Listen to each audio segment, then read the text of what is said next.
EAO. It's been a grip since we've talked about oil. DS usually gets on a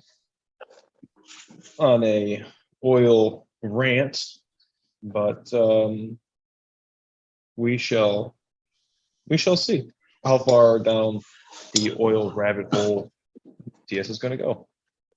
What up, everybody? We back. What up, everybody? Let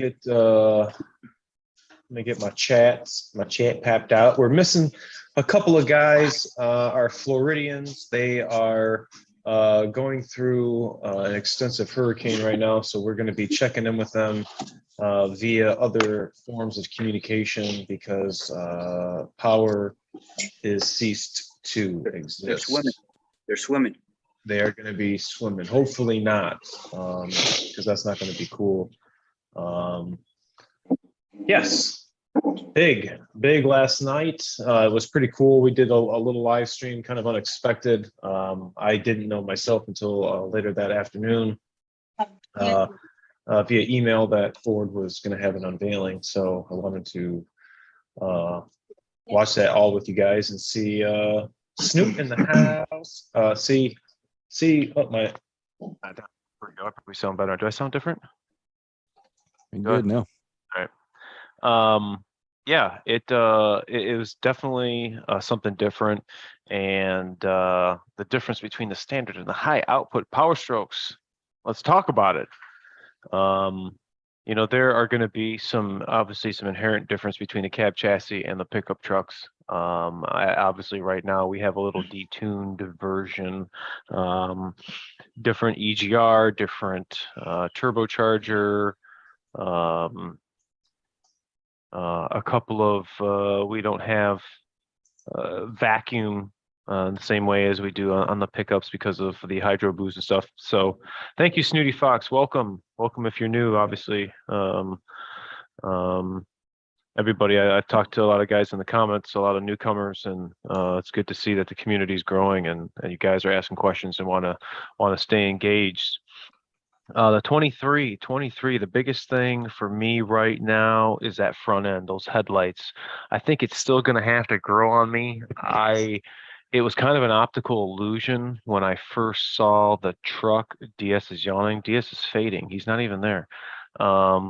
It was kind of weird until I saw the C-rings on and you could see the whole outline, the very outside edge of the taillights of the headlights. But when the headlights were on, you could see the quad beams between the little plastic things, on the headlights. Different. It gave it a different look once it was on. So that was cool. I definitely like the taillights. One of the things I don't like, I guess I have to see it in person, but it's still kind of weird, is how long the side emblem is. Did you guys see that? How long that side emblem was? I could not stop looking at it. I guess it's functional. Yeah, I heard that too. I saw it, I was like, bro, look how long that thing is. It's like advertising to the world, like, hey. Yeah, true that. I've seen the chrome. I wonder if the blackout package appearance, like I have, if that's going to be no chrome, and that would be, black all the way down, then I could dig that. I just think having all that chrome that far down it almost looks like you're carrying a sword. I don't know. I think the looks are okay, but the one thing I don't like, and it's not that I don't necessarily like it, but I feel like with the steps and the bumper and then the side, it's just too much of what Chevy is already doing, what GM's already doing. They've had that for years. Why are we going to do the same thing in the same way that they do it? Dude, I just can't. I don't know. For some reason, I just cannot get behind the look of their trucks. And it's not even that I don't like them. It's not that I don't like them, because I have a respect for all manufacturers, no matter what they're going through, because it's kind of what's made all of us who we are and what we do in this field. I just don't like the look of their trucks, man. Their new trucks are just hideous. Their Denali dually looks pretty good. But then again, the Chevy version, not so big on the Chevy version of it. I see that Ford, the way the Ford truck is designed, the way the Super Duty is designed, when you get some of them with more of the rounded wheel wells, they look 10 times better than when I look at a GMC or a Chevy, or I think was it just Chevy that has the rounded ones, and GMC has this more square ones. Square. Yeah. Yeah, I just despise the way the Chevys look with the rounded wheel wells. They just look so fake and so like plated out, like somebody just they put Yeah, no because thought into it at all. they were squared off before, weren't they? Yeah. I- It looked I like know a that- box. Yeah. Mm-hmm. and they looked better, but then they went through generations where the square wasn't so much a square. It came up and it squared and it kind of went up on an angle and came back down. And I was like, man, I don't like Well, all the thing about the Ford Super Duty, the look that we have, the 2020 to 22, it's undeniable how good that truck looks. Oh yeah, everybody said that. Women know, guys know. Anytime anybody just knows, they just look at it and just go, "That's a beautiful truck." Yeah. Something about where we are now. I mean, maybe this new one. I mean, we've seen it on camera. We've never seen it in person, but I think it's going to be a hit. Cameras, 14 cameras. They're going to have IPMA, B, C, D, E, F. My 11th camera isn't working. Well, you're going to have to follow pinpoint test L for IPMM. Yeah.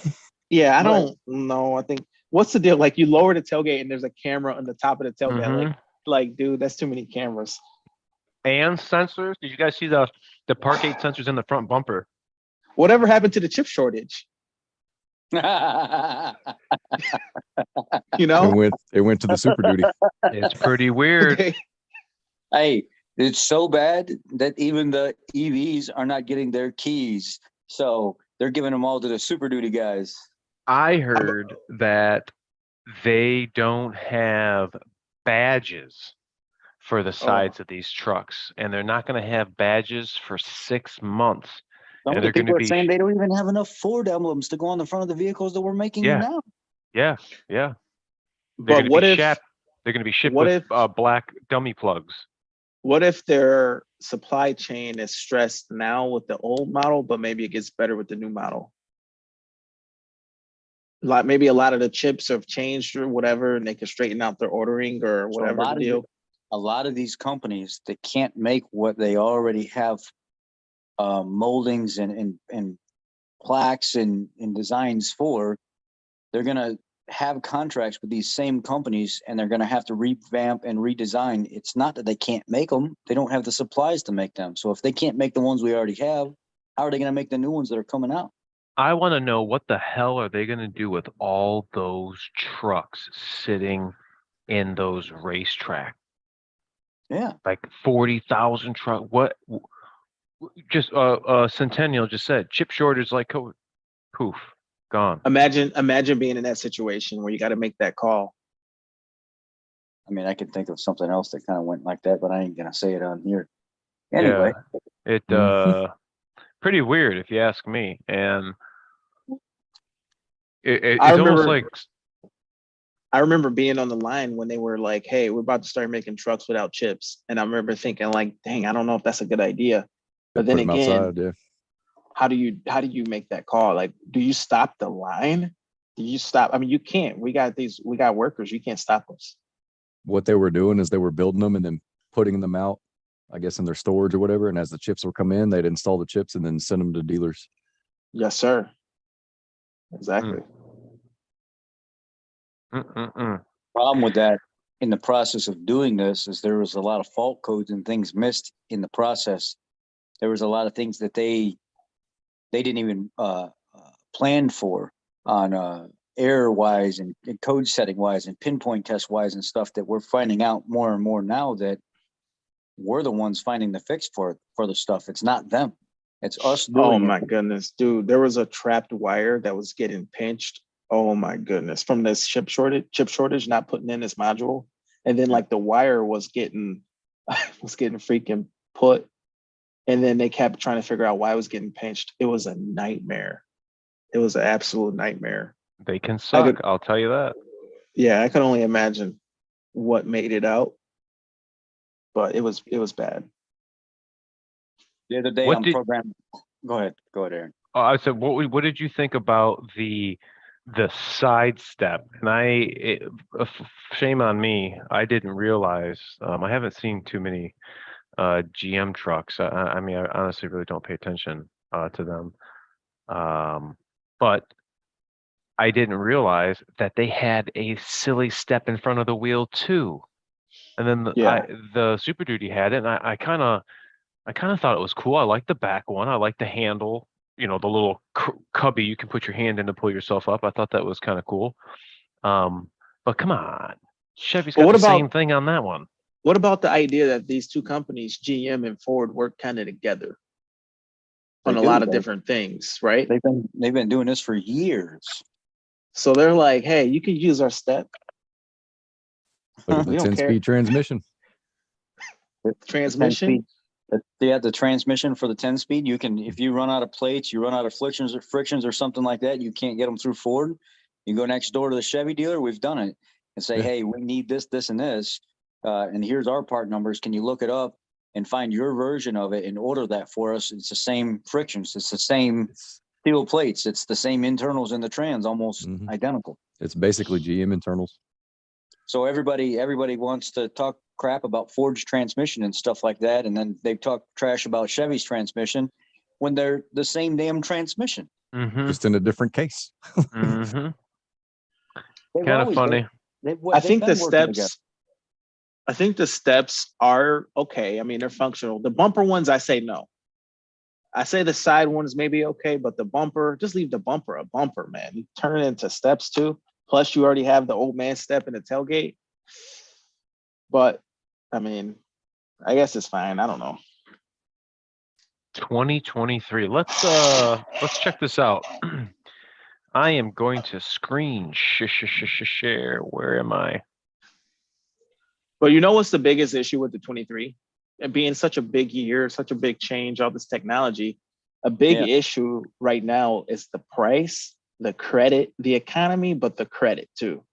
Because for so long, the loans and terms have gotten so long and they've gotten so expensive. And all right, let's check this out. They need to kind of raise the price a little. And it's like, who's going to buy a freaking truck for $100 grand? Right there. That's $100 grand right there. That's a problem in my right there. opinion. Boom. I do like that color blue, and the hood is different. Have you guys noticed that? They got the hood a little different shaped here. I can't zoom in on here. Colossal power. Let me go down to where you can see it zoom out. See, there's the interior. What are the numbers changing to? Numbers? What do you mean? They haven't released that yet. Oh. I mean. But I've been reading that they're coming out with the high output 6.7, and they're going to do a water cooled turbo and some different intake components. Okay, what color you want to see? I want to see this new one, this azure gray. Looks like a lightning in the front. I like it. Dude, on that page, they got a silver 450. Oh my goodness. Okay, check this out. Right now, let me head on. Right now, I see. No, I don't. I don't see any C rings, and that's that's not even a real photo. That's a computer generated image. It looks like an old Chevy van, like Chevy's old Econoline full-size van. You know what I'm talking about, like a Vandura. Yeah. It looks like an old Chevy van, and then if you go to the side here, the C-ring comes in. Okay, more C-ring here. Now it's changing the look. Now it looks even different. I think DS is right, because I can't. That's ugly. I think we got to see it in person, because that right there. That's a computer generated version where you can't really see. But look, they got it in the sun and everything. I mean, is that a real vehicle? Is that a real picture? What is that? That looks like something from The Sims. It looks fucking real to me, dude. That's what throws it off. That's farming simulator right there. Yeah, that looks like a simulated image. Okay, hold on. I mean, they can't even get. They need to get those guys that did Gran Turismo.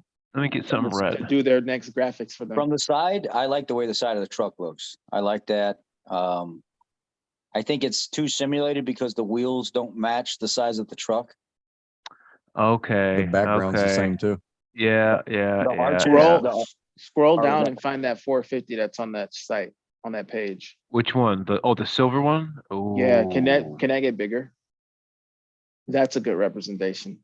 I like what the You hell? can, you have to There we control go. plus. Wow. See, I like the way it looks with the C That's rings better. on. That's That looks better. like that looks nice. That's Yeah. better. Look at that grill. 7 grill configurations. All the trucks, from what I have been hearing, the talk on the internets is they're all the models are able to get LEDs, so that's cool. I really like that grill. Yeah, I like that. I like the grill. Oh, you can see the 360 camera looks different. Looks a little more pointier out the side of the mirror, or the bottom of the mirror.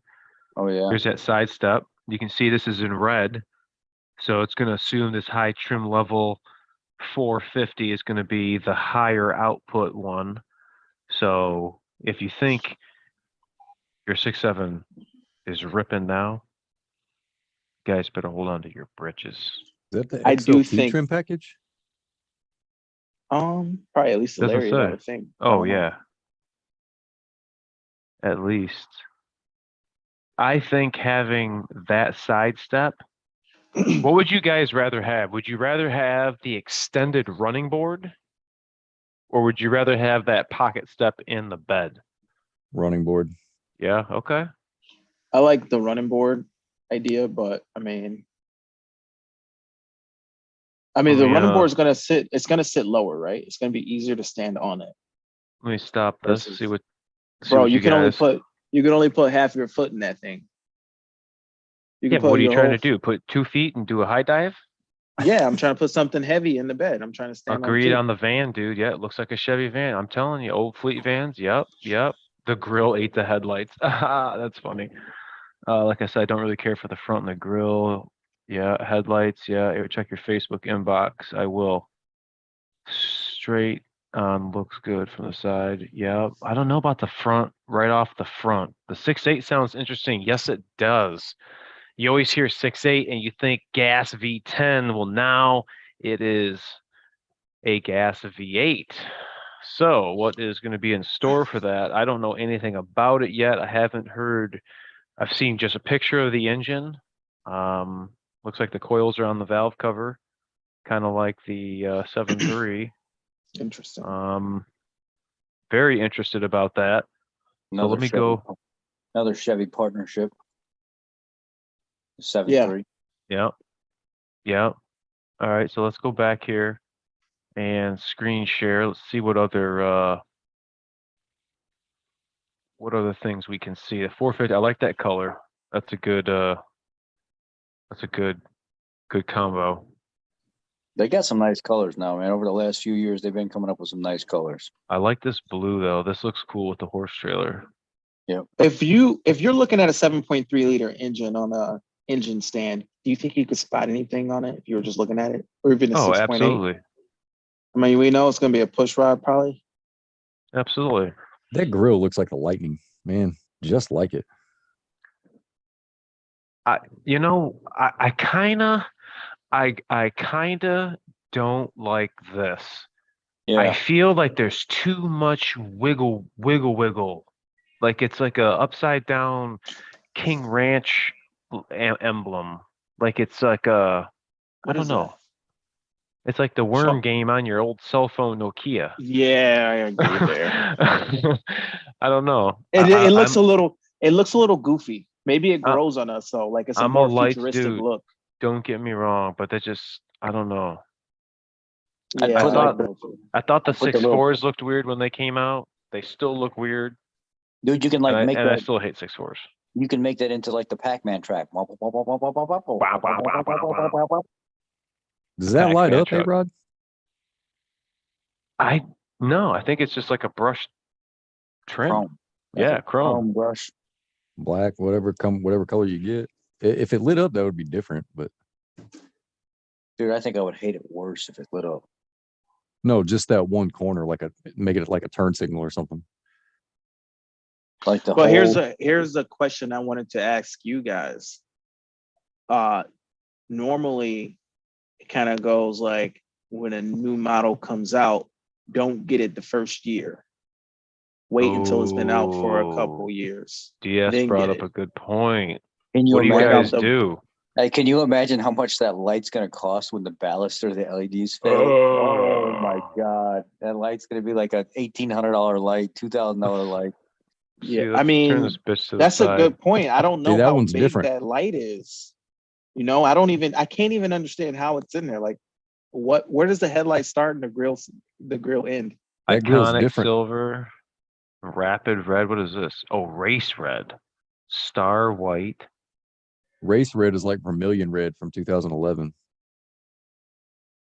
I'll tell you what, that 450 does something for me. To make you You feel know? warm and fuzzy. It does. The new one? Antimatter goodness. blue. Damn. I like this.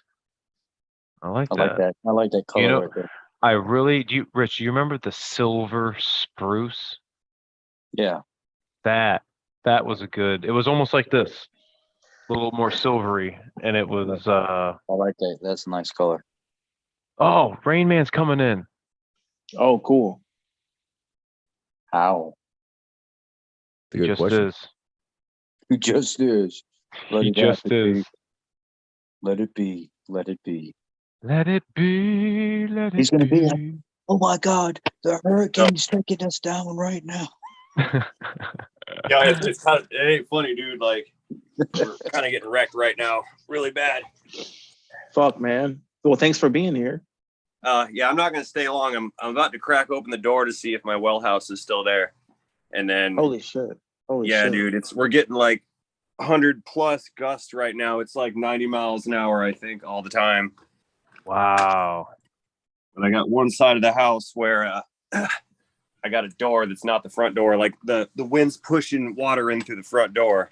We got chairs Come and stuff wedged on. against it. Hang on, I'm trying to get outside. Hold up. I've got shutters up on half of this door, so I can't just like walk through it. We're live, folks, with the Yeah. hurricane in Florida with Rain Man Ray. He's given us a briefing. Can you guys see anything? No, Nothing. No, dude, I can't see Like, nothing. Get a no. bigger light. Oh wow, I don't have a bigger Centennial. light.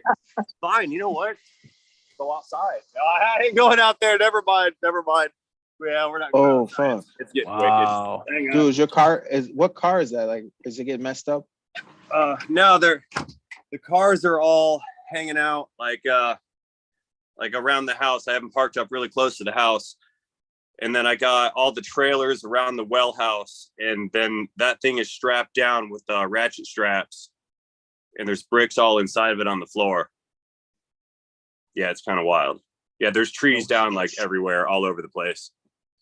Like I think I lost like all of my trees. Do you have power still? The generator's going. Whew. No problem for a Floridian. No, I mean, well, no, it's a problem. Like you can never prepare too much for it. Like, yeah, and no matter what you do, yeah. it'll be like that here Friday. Your videos earlier were crazy, man, with the trees like laying sideways and falling down in the background. And Yeah, dude, like it's nuts. I had to move the truck behind the house just because I don't need that thing getting smashed and just.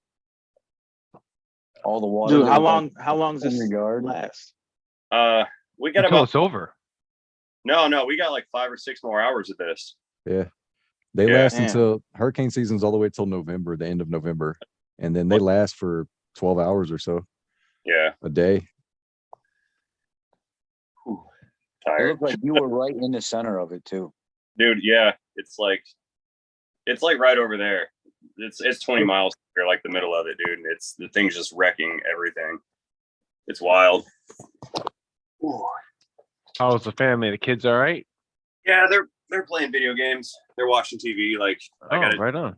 Yeah, it's enough generator to run a TV, so they're just hanging out. There's lights on inside. You know, just we have lights in one room, and then I got an extension cord going over to the router, so I still kind of have some internet. Wow. You guys obviously, when something like this comes through, almost all the businesses shut down, right? So people can prepare. Oh yeah. Well, most people closed up like at least the day before, which was, Tuesday, yesterday. Everything Yeah. was up. I mean, even places that were open for business, they were still throwing up boards and putting all their stuff away. Wow. We're Never getting- been through a hurricane. Oh, Never it's seen a tornado. You should come down. an event. Mm. I'm checking yeah, it's insane out here. I see all the water right there in the yard starting to get closer to the house. Jeez Louise. Yeah. Oh, man. Yeah, I wish there was more light. It might be worth running around outside. No. No, I got cover on the south side of the house, but I don't have access to the south side. I boarded that all up. And Gosh, look at that. I'm not going out right now. I mean, I'll go if this dies down and it's only like 60, 70 mile an hour wind, I'll go outside and check everything out and then run back in. I've been doing that for a few hours straight. But not Well, right now. you got one of those big old Generac generators? No, I forget the name of it. It's a Yamaha. It's like a 8,000 watt sustained and like 6,000 sustained, 8,000 peak. It's enough to wow. run the well pump, and then it runs my floods, the living room, the microwave, and one refrigerator. So it kind of runs all the essential stuff. Nice. Nice. Yeah. All right. Yeah, it's wild. All right, dudes. I'm gonna get out of here. I'll see you guys later. Right. See We'll you. check Bye. in with Bye. you. See you, boys. Trina and Nina 4 have a question regarding their 450. I'm getting messages in my Cord Connect. The following: hill descent control fault, pre-collision assist not available, and steering system has internal error. What should I check first? The first thing I would be checking is hooking up the scan tool, whether it's going to be IDS or FDRS, and I'd be pulling codes, seeing what modules are passing the network test, because we have hill descent, pre-collision. Maybe we have just one thing causing that, but regardless, we do key on engine off, continuous memory DTC self-test, and see Ford Boss what is going to be the highest level severity DTC we're going to get, and then basically go down from there. If we don't have codes, how do we diagnose? Diagnose by symptom. Yeah, by And something. then continue onward. But Is that one of the ones that do they have the proximity sensors out in the front of the bumper and stuff like that as well? yes, height. yep. Right behind, or right next to the tow hook, there's like a little rectangular module that sits right there. Which, if you have the winch, you'll have to get calibrated again, because you'll have to put that module on a different bracket. 23. Are you guys gonna get a 23? Man, what are you gonna do? Order bank's gonna be opening, website's gonna crash. Y'all are gonna pay $100,000 for a truck. DS is gonna sell us for 50. And you're gonna wait a year Man. to do it. Yeah. I didn't Get even one in fucking 2025. consider that.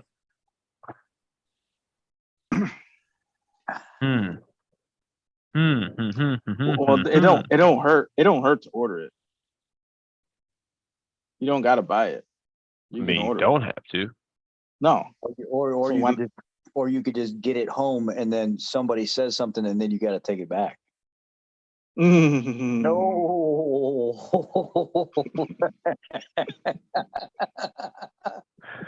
What is this?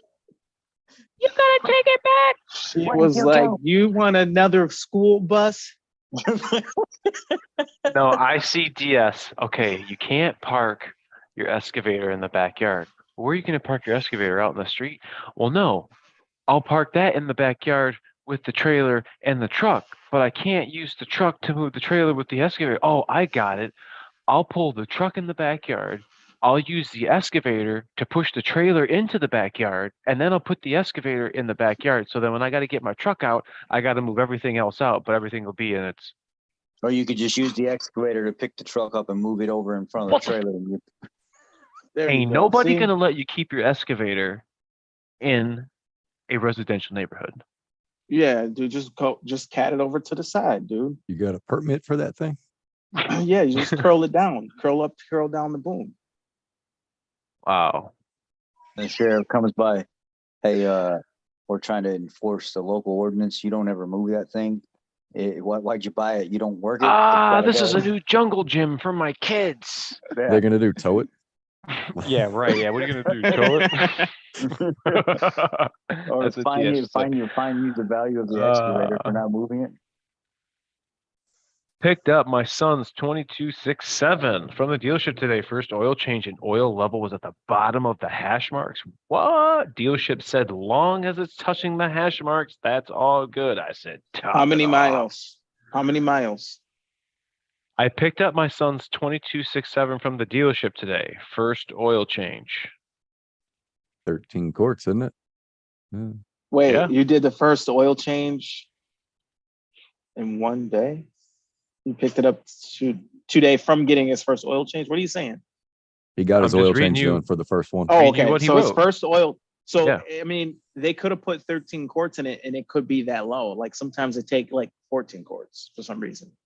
If I let mine drain, like I'll do oil change and then I'll go work on something else and come back. Shall let that bitch drain for 4 hours. I'm putting 14 quarts in it. Yeah. I'm not Same putting here. 13 quarts in it. Yeah, mine takes like 14 quarts too. So maybe that's why it was low like that. Maybe they need to put another. I don't know why it's like that. Why don't take 13 quarts? Zeekster says his 18 is doing just fine. Do you guys know how to upgrade the tailgate on an XLT manual to a push button? I think No, you need proximity key. Hey, the person that just asked that question, are you the one that asked me that question earlier and I told you to come out tonight? Let us know. Are you the one that I said come by? Who was this? Juan I think that, Lucatero. yeah, I think he's the guy that I recommended come by and talk to us tonight because I didn't want to answer that without you being here. Well, the first thing that I'm thinking of, so in order for that to be push button, you're going to have an actuator. So the actuator is going to have power and it's going to have to input the button signal to the actuator, which is going to unlock or release the thing of the tailgate. So you could mount the actuator. You're going to have wiring. I don't think you're going to. Why I'd don't have you to just look get the whole think- tailgate? I Yeah. think that's what the person is saying is they removed the old manual tailgate and put the whole new upgraded tailgate with the actuator and everything in there. Maybe he needed a new tailgate, and that's the one he got. Like he got a whole tailgate. But now So- what he's asking is how do I make this work? What do I have to go into to turn certain things on and all this other Is stuff? there If enough it's- plugs for if that it's the tailgate to key- plug in? If it's the key to lock and unlock it, if it's on like say a 316 megahertz and the actuator works on a 433, it's not going to work. It's kind of like a remote start thing. Like, Yeah, but if he's just got the button, forget the key fob. You oh, got you're the talking about the button, button on the tailgate. the button on the tailgate. So Yeah. Should I be able to go mean- into the tailgate module. Well, and once the program it. vehicle is unlocked, then that button should work. And once the vehicle is locked, then that button wouldn't work, and the proximity would not matter. well, I'm just trying to think because I probably think the BCM's got to be you hit the button, and then the BCM would maybe interpret that and then send power to the actuator. Yeah. So I would have to have the VIN number of your truck to see what circuit your body harness has. And if it does have that, then the next step would be getting forescan and seeing if in the BCM there's a setting, just like if you guys are familiar with the global open, global close feature, you can open and close your windows with your key fob. Well, that's shut off. Only open is. Close is shut off. Well, the tailgate might be the same thing. I haven't done that, but I think Is the there person enough already- harnesses? I think the person already does have foreskin too, if I remember correctly. Question is there enough harnesses to power everything in that updated tailgate? That's what we'd have to know. Like when he put the new tailgate on, ran the pass-through connector and stuff through the rear channel of the bed through the hole and dropped it down. Is there a connector back there already to plug that into that you pulled the dummy plug out of and then you plugged it in? We need to know that. Right. Were you Right. able to actually physically plug everything? Because if you actually physically plugged everything in the back of the truck, technically you may be able to go into some personality features of the body control module, turn some things on, or yeah, something to that extent to make it work. And some programming is probably going to have to be done. But did everything plug in? That's what we need to know first. Were you able to plug everything in? Rain Man Ray just said that he's at 108 mile per hour winds. Sustained winds or Oh. gusts? Here, he didn't say. He didn't say. I know Do earlier you, it looked bad, so probably. do you think if he walked outside, do you think he could blow away? Yes. Nah. I don't know. Like, would he be like, Yeah, I mean, you're Earlier- not gonna blow. It's not gonna be like the Wizard of Oz with the Wicked Witch, but you will. I don't know. You He's will get not, pushed he's back. not heavy. He's not a heavy guy. You fight it to walk. Man, he's a fat ass at heart. Speaking That I know that. I know that boy can eat. Just like Anthony, I know Anthony can eat. of eating, guess what? Guess what? Was happening to this dust-filled evap core on that steel-bodied 11 through 16. Did you guys see that plugged up evap core? It helps if they don't run it on fresh air all the time too. Don't run it on fresh air. Recirc that puppy with all the air that's already in the truck. You have, I mean, Especially it with could the still work be. truck. Oh man, keep the windows up. And what happens? They're driving around in this dusty yard, and the dust is just willowing into the truck. They open up the door, bring in a whole bunch of dust, so it's kind of hard to not bring it into the cab. But instead of sucking it through the HVAC and just clogging that, man, whew, that was nasty. There was a certain bigger name at one point that was telling people to not run it. I'm not going to say the guy's name, but people know. We I already don't know. like- and not to run it on recirc all the time, because you would end up getting a little bit of a stale smell in the HVAC box. But what a lot of people don't understand is that HVAC box is not a total seal system from only getting air inside when you're on recirc. There is enough outside air that does escape and get inside there that you're not going to have to worry about this stale type atmosphere that such and such person was talking about. It was basically fear mongering people not to do that. And even if that were the case, once every week, once every 2 weeks, put it on regular air for a little bit and then shut it back off and go back to recirc. It's not rocket science. Spray some Lysol in there, you'll be all right. Well, I mean, if you're in a real dirty spot, put it on recirc, right? Yeah. Oh yeah. But normally it's probably don't even matter. But if you're in a dust bowl, My or in a weird vehicle, spot. every time I get in my vehicle, I do not run fresh air through that vehicle at all. My vehicle, Mine's on Well, recirc. the Always AC on- system should run more efficiently in recirc, right? it does. Because it's gonna rip all that moisture out of that cab and excrete it out, versus putting fresh air in. Recircing the air makes it drier and drier and drier. It's going to pull the moisture out, and it's going to remove the heat from the air a lot faster and more efficient that way than using outside air. And it's never going to hit that threshold of lowering it. And then once you get to a certain recirc level, you'd probably be like, let me turn this down a little bit. I don't actually need it to be on 66 degrees. I can bump it up to 70, and I feel comfortable. Yeah, you can turn it that. down. Yeah. Where if you are on fresh air all the time, you're really working that system. You need to have it down at 60 or, whatever it is, low. But recirc, you feel more comfortable at a higher temperature. So it actually helps the system become more efficient. You use less fuel, and it's just a better atmosphere. Yeah, I can dig it. A lot of people don't even know what the recirc button is, man. I got guys that come in all the time, construction crews and stuff like that. If I'm doing evaporators or something, I'm like, if you just hit this little max button over here, you might not have the little arrow. Dude, is that an idea for a short? Yeah. There you Let's go. talk about research. Like, hey, this is what's going on. So I got banned on Facebook because somebody posted that picture of the recirc button. It said, what does this button do? And my comment was, when you get into an accident, you push that and it resets everything. You're allowed to do that 3 times. Dude, they banned me for that. I said, you're allowed 3 times, and then insurance kicks in. That's pretty good. That's pretty good. Fucking guy.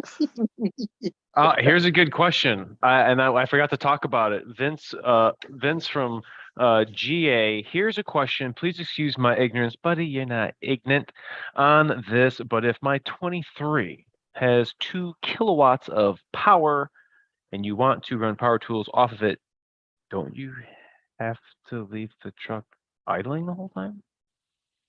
We were talking Most about likely, this at work. We want to Yeah. know how they're getting 2 gigawatts, 2 gigawatts of power 1.21. of out their truck. Now, DS's wife has the power boost, and he's got 7. 7.2, I believe. Okay, so he's getting that only because he has the power boost, which is a hybrid application and can generate via those batteries. Wait, yeah, I know what to say here. So as far as how, if we're doing that in the Super Duty, what are they doing? Do we got something off the trans? Do we got a giant generator on the engine? Well, no, dude, look, you got 397 amps. If you have a dual alternator setup, you've got 397 amps at 12 volts. With that much, you could convert that to AC and get up to 3,000. Plus, even at 397 amps, it would run a steady 3,000, but it'd be at the upper ends of it. Plus, you have 2 batteries. The reserve capacity of those 2 batteries could supply enough surge for like 6,000 watts of surge. Because when you talk about these inverters, you not only have to talk about the continuous flow, you have to consider the surge, which is usually about double. Also, they probably have to, one thing they haven't said, we don't know, but it probably would have to be a pure sine wave inverter instead of a modified sine wave, meaning that it can run some more sensitive electronics. I would imagine it's a pure sine wave. Otherwise, some electronics wouldn't run right with it. That's a good question. But no, what the hell they're doing. They've got enough power on a dual alternator in our current trucks. A dual alternator with 2 batteries has plenty of power for 2K. For a 2K watt. Very interested in that. The problem is with going with a 2K, the real issue is the voltage, because a truck runs on 12 volts. And the problem with the 12 volts is it takes a chunky wire, a big old fat wire, to get 12 volts. Depending on where they located that inverter, they will probably want it as close to the alternators and batteries as possible. So where they would have put it really matters, because the further away you get at 12 volts, the thicker the wire needs to be, and the copper would be way too much money. Well, just think, are they going to have that outlet all the way in the back of the truck? That's going to be a lot of cabling. Once you convert to AC, you can run some thinner wire, because AC, you're talking like extension cords. AC voltage is 120 volts. Hey, look, everybody, it's Ghost Dad, Bill Cosby. He's back, but it's just DS in a younger form. They call them At ghost 100, dad. at 120 volts, you don't need heavy wire. But when you're at 12 volts to get the same energy, you need some thick wire to get to the same energy. But once you convert it, you could run extension cord type wire. As far as gauge of copper, it don't take heavy gauge copper at the higher voltage. DS is coming back with the Mr. Wizard on the electronics. But let's take a break and hear something from our sponsors. Look what Hot Shots sent out. We got some from Dude, they DS. sent me that too. Yeah. We got some for PTT. I'm going to give some of these little guys out to the subscribers here locally.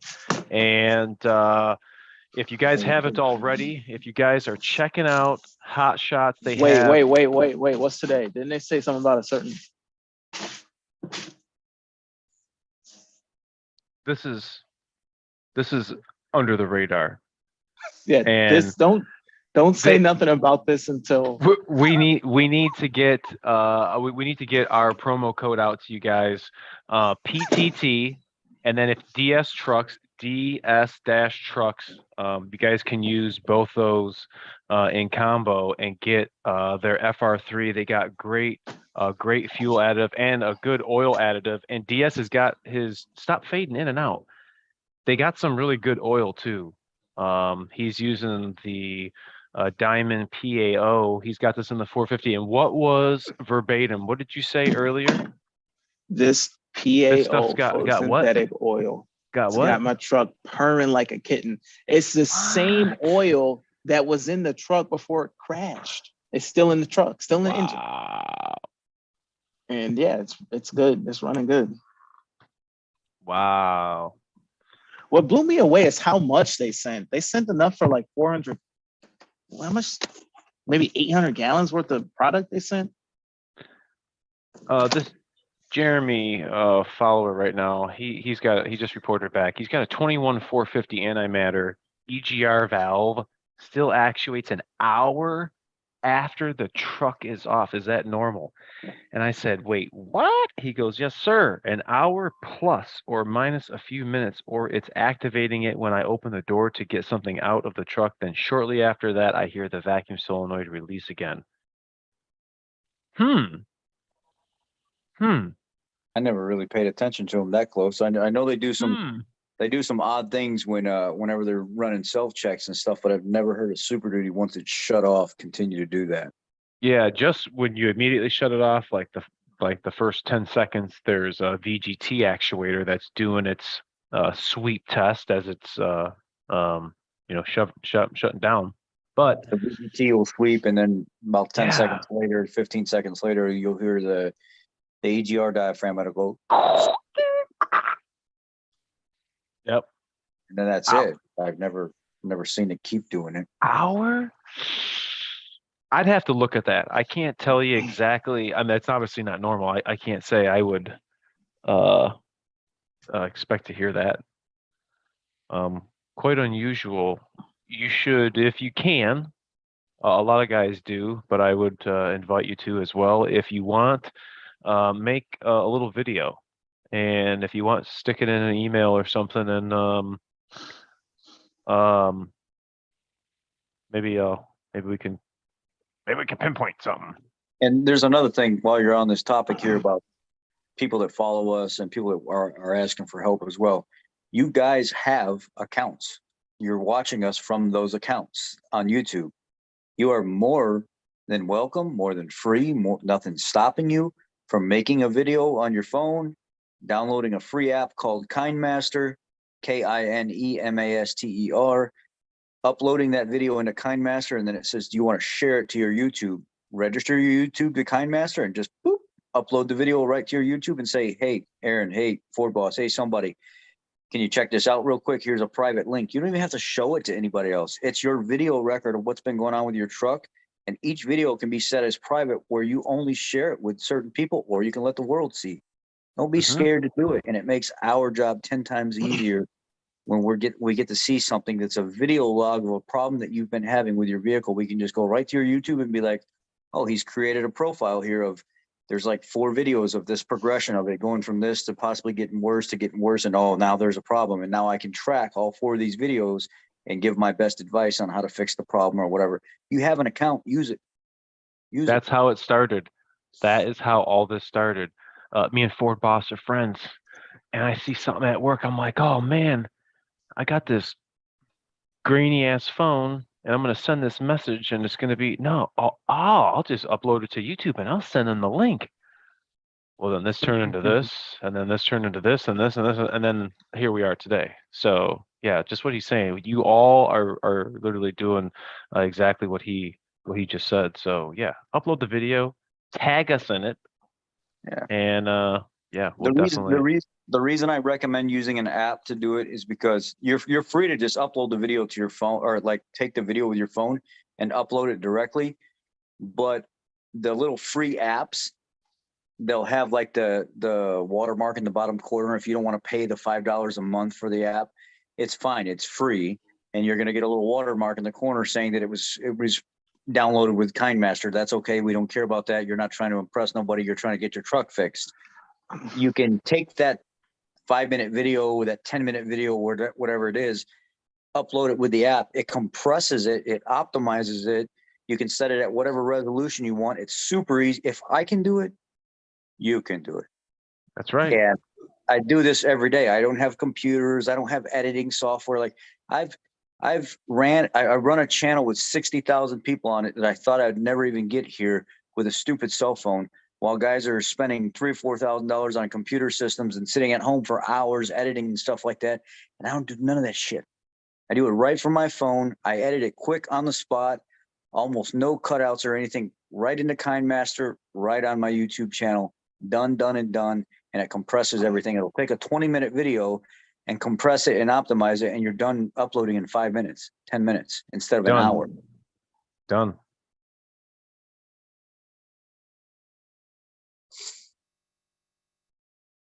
And YouTube can be featured on PTT. Yep. Hey, let's talk about that 7-way. So somebody had just asked about that 7-way. 7-way. Oh, 7-way. I thought. Oh, 7-way. I thought you said something. Get your mind out the gutter, man. 7-way. Yeah, We're gonna we're talk gonna- about a 7-way. So we're gonna get Cody and And Rain Man. Hold Rain on, that Man just in here. reminded me. 7-way. Speaking of the Brady Bunch, I had asked you We what just that need one subscriber more. said about the stream. Crowdster. You should see. Oh, I haven't talked to Crowdster. Where's He he came by. at? He came Did by he? and seen me. Yeah, he came by and seen me. He brought me a energy drink, and he got some parts for his truck that you gave him the part numbers for. Oh, yep. And then he wanted to look at those steel steps on that Super Duty that I had pointed out in that big maintenance video I did, where I went front to back and did all the fluids in the truck. It finished the upper oil pan reseal today. The guy was just letting it cure. But anyway, he came and he wanted to look at those side steps, because they're by far the best, beefiest side steps that I've seen, that are the simplest that I've ever seen on any Super Duty. They're not flashy, but they are the nicest, cleanest, simplest steps that I've seen. And I was like in awe. When he seen them, he was like, oh my God, man, those are really nice. And they're so simple. And they're so much beefier than any of the other guys' Super Duties that I've seen. And they're just Really? simple. And he took pictures of it, so he'll share it with you. Okay. Ask him for the pictures of it. He knows the company. It's like, I don't know if it's like Lunds or something. I thought it started with an L. And it's just graded Super Duty side steps with rods that come out from the step and push right up against the frame with rubber stops. And they're really heavy duty brackets. So when you go to step onto it, you've got all the thick diamond cutouts in it all the way down. It's all painted real nice and black. So if it's in the snow or the rain or whatever, you're not slipping off of this thing. And it's just, they're super nice. They're just simple. But he came to see me and he was like, I came up here to order parts from your dealership. Aaron gave me some parts that I needed to, I want to get the dress up corners and stuff for like the fender areas and stuff, like off of the tremor and everything. So I'm going to order all that through you guys. He needs to get some clips in that video. I'll have to text him in that video in the description. I just put mine on today because I had to order them. There are some J clips and 2 5.5 bolts that will actually go onto the bumper, and you'll screw the bolt through that plastic piece. So I've got some of them, so if he needs them, I'll just give them to him. But if he okay, wants okay. on too. Somebody had asked a question up here, and I think I missed it. Give me 1 second here. Okay, I think it was.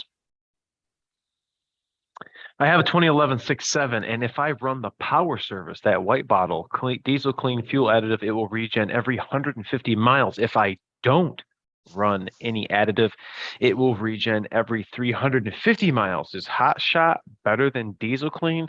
I've never used diesel clean. I've always known dudes to have the 6.0s that had used that.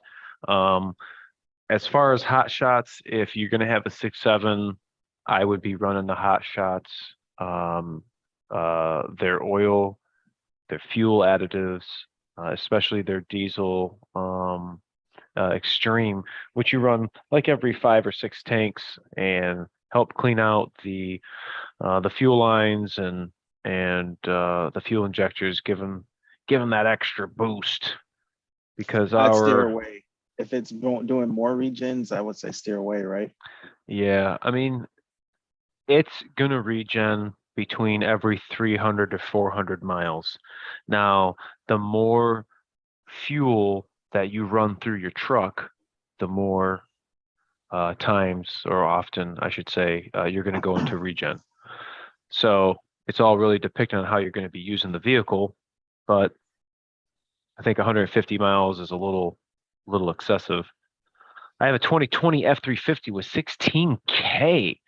Dealer just diagnosed it as a broken rod or main bearing. Damn. How common is that a 6.7 blows that early? They believe that Ford will replace it with a complete engine, which they probably will, because that's going to be LTIS, low time in service, especially with 16,000 miles. So yes, you will probably be getting a complete engine assembly. Pretty weird that failure has happened. It's not very common. The things that I see like that happen are usually the bucket trucks, the tow trucks, the ones that don't shut off and are not taken care of. You can have that engine in those applications over and over. You just need to change the oil, and that's what these people fail to do. With yours, I doubt that you're not going to change your oil with that many miles on it. I would say you should have at least 3 oil changes. Yeah, or at least 2, I should say. So I hope and wish the best for you. I got those trimmer flaps. Yeah. What do you guys think about the new 23 6.8? Ooh. We excited. But yeah, that 7-way for that charger cord not sending the power back. I was looking at my trucks and they don't send power back until whatever parameters are met. Then it actually energizes that circuit to charge up the trailer.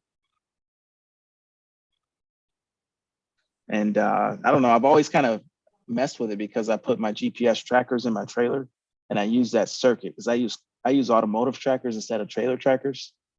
That way they can recharge and always have a battery built in, and they charge off of that 7-way. When I was first wiring it up, it was frustrating because I couldn't figure out how to get the voltage in that circuit. Well, the truck won't send the 12 volts to the 7-way until it's hooked up to a trailer and you actually put it in drive and then move the truck and hit the brakes, then it sends the power back. Why it does that, I don't know why it does that, but it's just the way it is. Just the way it is. But here's the thing, though. Here's what I was thinking. What would happen? So let me ask you this. Go ahead. No, I was just doing what you do. So let me ask you this. What if we Christ. what if we put 12 volts back there? Like something like the guy was trying to plug in a was it Nady trying to plug in that plug something into the 7-way that needed 12 volts? Maybe like what if we energize that circuit with an upfitter switch with 12 volts? I mean, what would happen? Sounds like you're going to be making a short. I don't know. Or a because short in your truck. yes and no. Here's the thing. When you plug it into the truck, you're putting 12 volts on that circuit. Where you plug into the trailer is just putting 12 volts right into that circuit anyway, because it's hot. The trailer side of it's just directly wired to the battery of the trailer, and the ground's already there. The ground's always a ground. It never stops being a ground. Like if you were to check blinkers or anything like that, you don't need a trailer connected for the blinker circuits to work or anything like that. The ground circuit works. But when you plug it into the trailer, you're completing the ground circuit. You're wiring straight to the ground of the trailer, and you're wiring 12 volts right to that circuit through the trailer battery. Would it short it? I don't know. It might not. It might think a trailer's connected. I don't think it was shorted. It's accustomed to just getting 12 volts applied to it. Yeah, it's a pretty thick, it's a 10 gauge wire. Because we were just doing that today.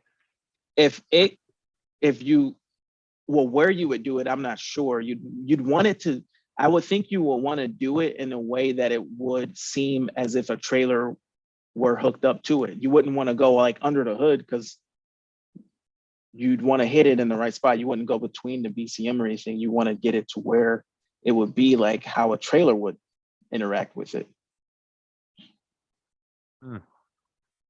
Because yeah, I'm telling you, right now, if you look at my dump trailer, that thing is a wire that's going straight to a giant battery. And as soon as that goes in, it doesn't charge that battery right away. But after you put it in drive and go up a couple feet and hit the brakes, now it's charging that battery. And it's just a straight wire straight to that positive terminal on that battery. So if you sent 12 volts there with an upfitter switch, would that turn on that circuit for you? That's what I'm thinking. I'm thinking about trying it and seeing what happens. Because then you could just hit the switch, you send that circuit, you turn on that circuit. So, and not only that, you're energizing that wire for whatever your upfitter switch is fused to, which would be 25 amps minimum, maybe 40 amps. And you have, if it turns on the trailer circuit, and you have whatever fuse, so you have two circuits providing energy to your one circuit now. But what if you did that, but the truck did not see the boo activation, and it won't complete the circuit until it sees the other parameter as well. So you might, go ahead. No, I'm just listening to you. So you might send 12 volts down it and do all the work to do that. I mean, it's probably worth a shot, but if it doesn't see the other parameter that it needs, like you said, you got to put it in drive, pull forward a little bit, then hit the brakes, and then it activates it. You'd have to trick it to see that brake activation for the parameters to be met to turn on the circuit. So you could send 12 volts down it just sitting there with the truck running, but never get that charging capability or power capability because it didn't see the on off, and it did not. But I think these guys want to just run a device like a trailer jack. So if you send it back there, even though you don't turn on the trailer, you can still run whatever. They plug these things right into their 7-way and they're supposed to operate. But with the 4 trucks, they don't operate until the truck's seen that as a trailer and it's seen a brake application. So as long as, go ahead. Why wouldn't you just make your own like circuit from front to back and put a relay and a fuse in between and just be able to energize it that way then? Because if you're getting into a factory harness and you're trying to do all that stuff, I'm not against it. If you really are paying attention, like I know you are, I know you'd be meticulous in what you're doing. But if you're trying to run something like you're talking about, and it's just momentary to get something to operate for a little bit and then shut down, why not run your own relay and fuse and just take power and ground from whatever it is, make the object operate off and off upfitter switch, and then shut it off. Yeah, you could you can get your own plug. You know what I mean? You can get like a plug on Amazon and have both ends and then connect it. Yeah.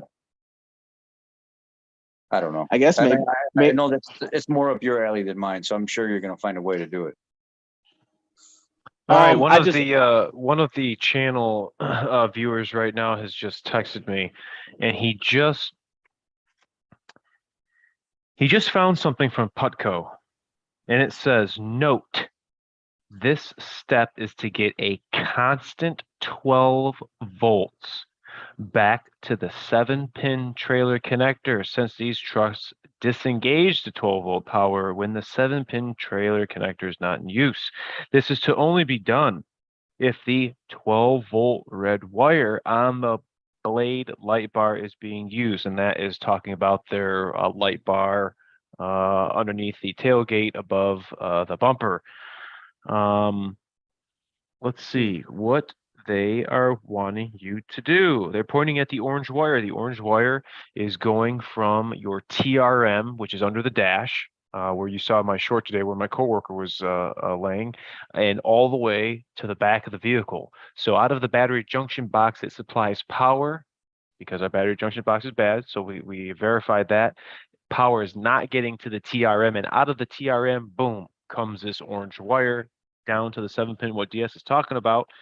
It says, under the dash driver side, find the trailer tow module, locate the orange wire and the green red. It says attached 6-inch wire between the orange wire and the green red wire, or a red wire if it's on the Super Duty, because they're talking about F-150 and Super Duty. And it looks like they want you to just Jump them. yeah, jump. You're basically taking a UO wire and going from whatever pin, if you got F-150 or Super Duty, from that orange wire to the red one, and that says you will now have continuous 12 volts to the 12-volt power pin on the 7-pin trailer connector. So Wow. basically doing Interesting. what DS just said. You're just completing the circuit for it, making it think that something's working back there, or that it needs to be turned on. So the module's basically tricking the module so it's sending power down there anytime the key's on. Sounds Correct. like it. Sounds like it. But how cool would it be if it was an upfitter switch though? Turn it off in the truck's normal. It's Right. stock. It don't send no power. I Turn like it on. I like that idea better. the I upfitter like switch one. Yeah, I like that, the upfitter switch one better. Yeah. Well, it's cool because that wire. It was cool when you showed that wire. I was thinking that would be a much shorter distance if you were dealing with the upfitter switch bundle and jumping over to that wire that you showed on the short. That wouldn't be such a hard thing to do if that wire just leads to the back, which I'm not sure, you know. Can you hear Thank me? you, Nady. Did you I hear might me? jump in. Yeah, I heard you. Oh, okay. I like that. I like that. That's good shit. Well, dude, you got to show us what wire to jump, though. You said the orange one?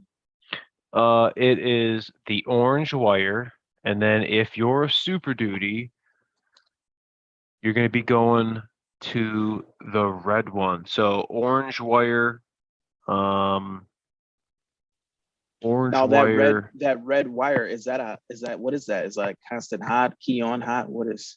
I'm looking. Green and red. Looks like the red wire would be on the connector below that orange one. But yeah, you'd be just going from there to there. Sorry, my old lady called. What'd you say?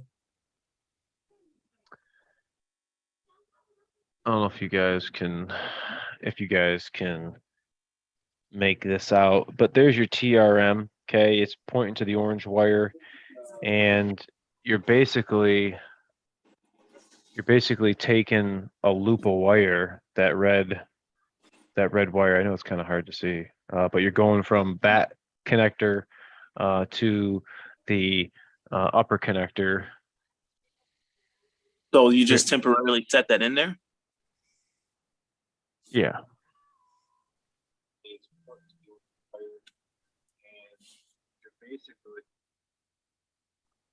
Yeah. 12 volts. Do you want it? We're going to try it. Well, dude, right now, my trailer lights and everything, they're supposed to turn on when I get 12 volts.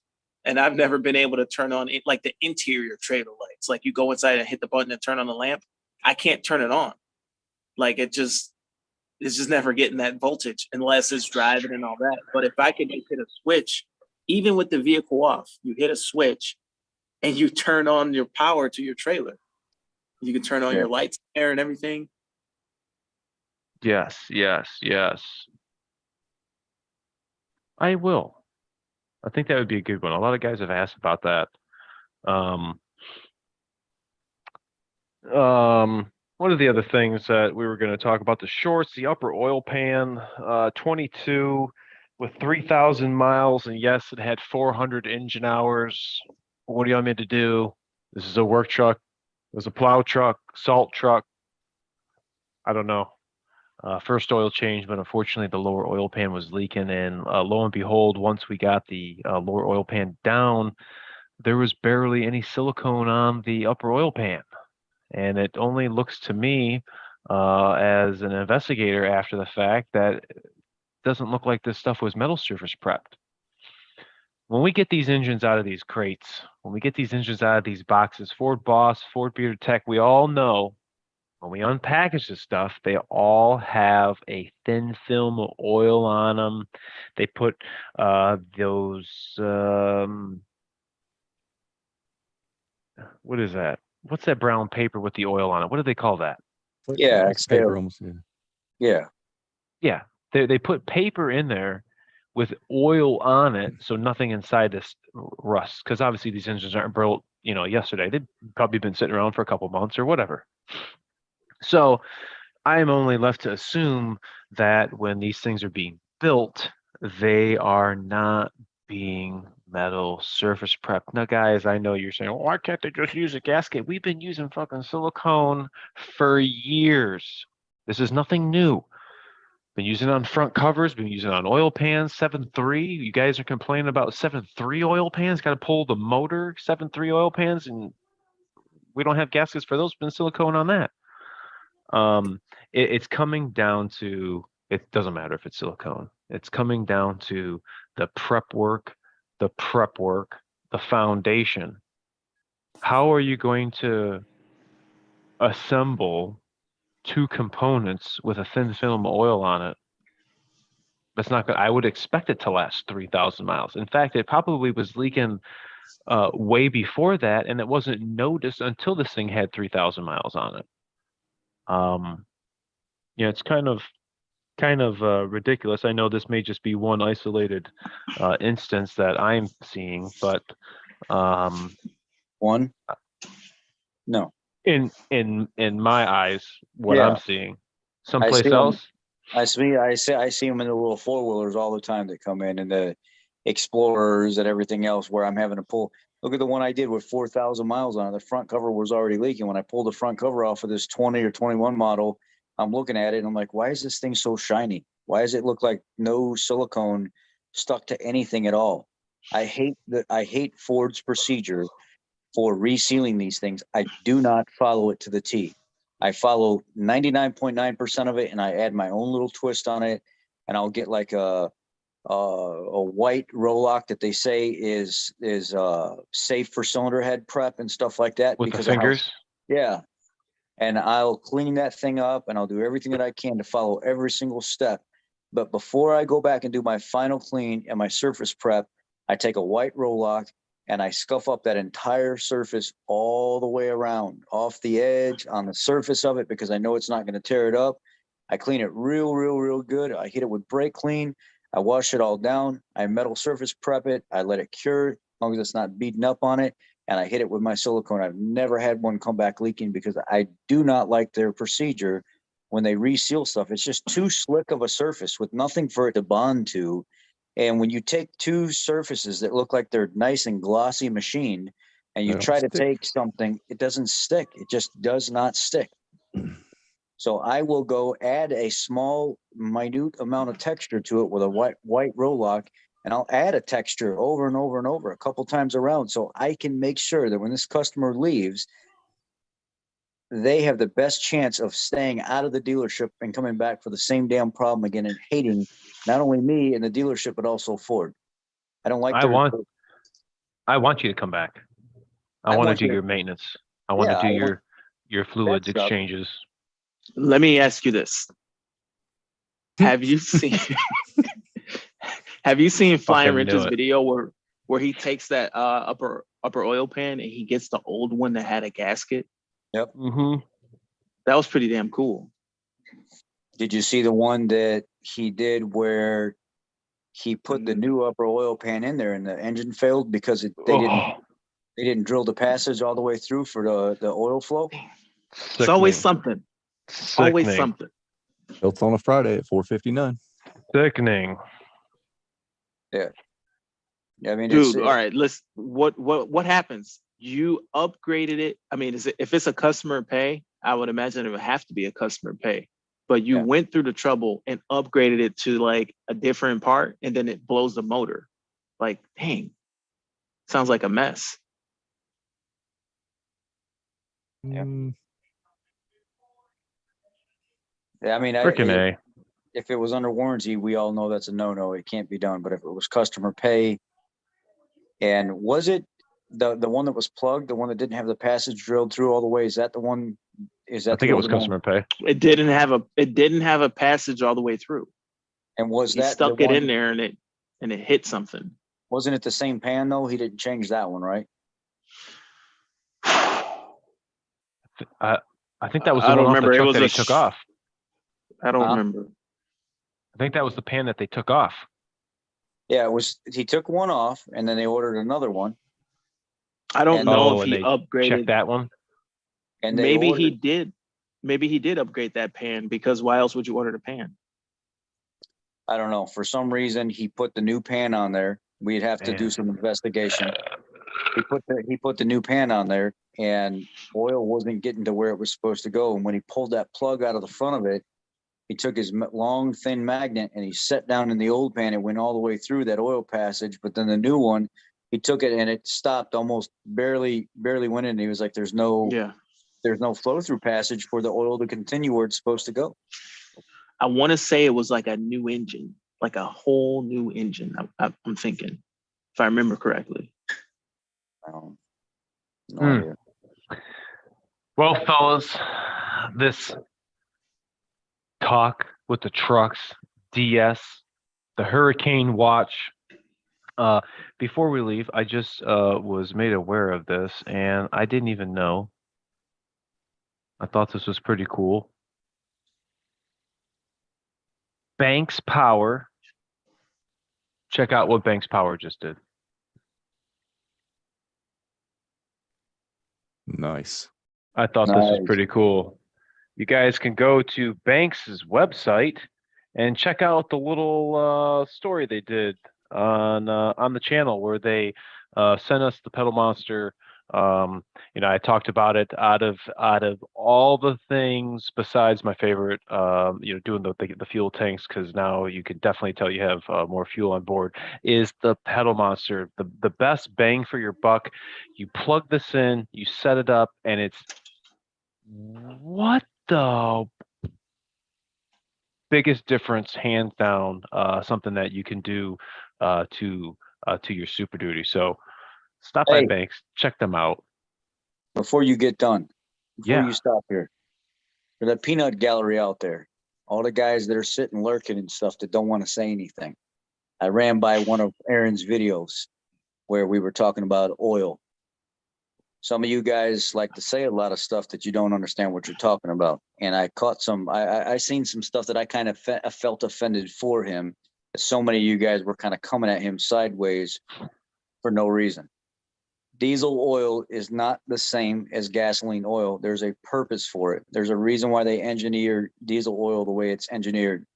It has different additives to it. It has higher additives to it. There's more calcium and stuff in it to fight the acid that builds up in that crankcase because of the amount of blow by and soot and stuff that happens with the diesel engine. So there are a lot of people that came at him kind of crazy and were saying all kinds of stupid stuff. I would recommend that some of you guys hang around for a little bit and watch the videos and get used to us, make friends with us. ask questions and stuff like that rather than running your mouth on something you don't know what you're talking about. And we That's all. always, when Rich and I, Ford Bearded Tech, CP, Rain Man, DS, when we respond to you guys, if it is a legitimate response, you guys are keeping it 100, you will get pinned. That means you're going to go out of all them comments that are wait, you're going all the way to the top. So it helps before you comment. There will always be pinned comments. Before you comment, just hit the comments real quick. Look at that pinned comment because I've pinned the most relevant, the most accurate response that somebody out there gets it. And I commended him. And that is, I don't want to keep over and over and over saying the same thing to you guys. Pinned comment. It's Do your very due time diligence. consuming doing that. Like, Just go look at the pinned comment. Yeah. Don't ask me the question. Go look at the pinned comment. And we're not being dicks. I mean, we're not. We're really not. that's It's the just- reason they're pinned comments. When you have 500,000 people watching a video and the same dudes are saying, found on the road dead, fix or repair daily. It's like the lamest, just, hey, dude, go read the comment. Pinned comment. And not Pinned only comment. that, we're not in high school anymore, fellas. We're not in high school anymore. The drama is old. This stuff is wore out. All these manufacturers are having issues and stuff right now. We had at one point 12 different Highlanders that were at the dealership with front diff problems, brand new with less than 5,000 miles on them, waiting for front diffs. We had torque converters right from the Toyota, like this and that. We're just pissing fluid out of the front of it. There's not a single manufacturer that is a saint. Some have less problems than others, and some go through different eras. It's what I call the bell curve. They go up and down and up and down. As technology changes, things are going to become new to us. We're going to have problems and stuff, and they all have their issues. Toyota doesn't make a Super Duty truck. Toyota doesn't make a work truck that GM and Ram and Ford make to be able to do the work that a lot of these guys want to do out there. So don't compare a company that doesn't even make a heavy duty truck to other companies that do make them. You cannot compare them. It's like high school drama, and it just needs to be left out of everything. For sure. We're here to have fun. We're here to teach. It's not about really anything else about sharing info that is truthful. I'm not going to waste my time right now is more valuable than your time. I'm not going to waste my time wasting your time. Yeah. I'm going to give you the most accurate, truthful information because you guys aren't going to come here to waste your time. You're coming here to find a problem. And I know you are because I see the comments. I had the same problem. Thanks so much for posting this video. My charger cooler tube had the same duck, and give me a high five. Yeah. That's what it's about. We Yeah. thank you guys very much for watching us. It makes us happy that you want to hang out with us every Wednesday. What started as 20, 30, 40, 50 people watching has grown to over 100 people watching every Wednesday. And a lot of newcomers. I just responded to somebody right here. Jacob, first time listener here. You guys are great. Thanks for your expertise.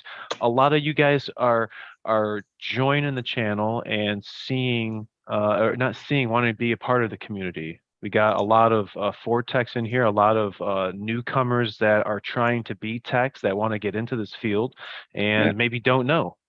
And it's kind of selfish for us to keep all this stuff inside. This is stuff that we need to share with everybody else. So till next time, our tabs are going to be kept with our Floridians. And we will be updating our socials with that info. We appreciate you guys. Thanks so much. And yeah, we'll catch you later. See you.